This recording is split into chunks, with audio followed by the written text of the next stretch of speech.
ചുറ്റുമുള്ളവരോട് കാരുണ്യം വേണമെന്ന സദ്ഗുരു ശ്രീ മാതാ അമൃതാനന്ദമയി ദേവി നന്മയുടെ സുഗന്ധം എല്ലായിടത്തും പടരുമെന്നും അമ്മ പറഞ്ഞു. തൃശൂർ ബ്രഹ്മസ്ഥാന ക്ഷേത്ര മഹോത്സവത്തിൻ്റെ 2ാം ദിനത്തിൽ അനുഗ്രഹ പ്രഭാഷണം നടത്തുകയായിരുന്നു അമ്മ. ബ്രഹ്മസ്ഥാന ക്ഷേത്ര മഹോത്സവത്തിന് ഇന്ന് സമാപനമാകും. അമ്മയെ കാണാൻ ഇന്നും ആയിരങ്ങൾ ഉത്സവ നഗരിയിലേക്ക് ഒഴുകുകയാണ്.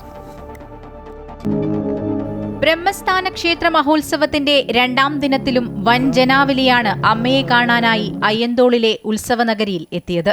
വേദിയിലെത്തിയ അമ്മയെ Thrissur corporation mayor doctor Niji Justin, cinema താരം ദേവൻ, BJP സംസ്ഥാന ജനറൽ സെക്രട്ടറി ശോഭാ സുരേന്ദ്രൻ തുടങ്ങിയവർ ഹാരാർപ്പണം ചെയ്ത് സ്വീകരിച്ചു. അമൃതശ്രീ അംഗങ്ങൾക്ക് വേദിയിൽ അമ്മയുടെ നേതൃത്വത്തിൽ സാരി വിതരണം ചെയ്തു.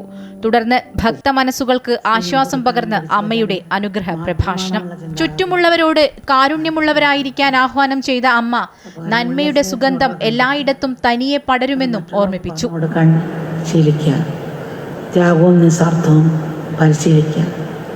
ജീവിതം ചിട്ടപ്പെടുത്തുമ്പോൾ നമ്മളറിയാതെ തന്നെ ശ്രുതികൾക്ക് നടക്കും. അങ്ങനെ സുന്ദരവും ശ്രുതിമന്തമായ സംഗീതം പോലെ ജീവിതം നമുക്കും മറ്റുള്ളവർക്കും ഒരു സുഖകരമായ അനുഭവമായി തീരും. അമ്മയുടെ നേതൃത്വത്തിൽ നടന്ന ഭജന സദസ്സിനെ ഭക്തിസാന്ദ്രമാക്കി.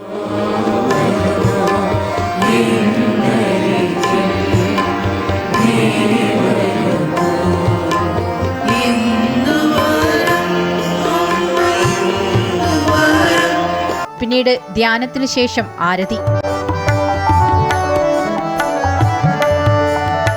തുടർന്ന് തൃശൂരിന്റെ വിവിധ ഭാഗങ്ങളിൽ നിന്നായി അമൃത ദർശനത്തിനായി ഒഴുകിയെത്തിയ ആയിരങ്ങൾക്ക് അമ്മയുടെ സാന്ത്വന സ്പർശം.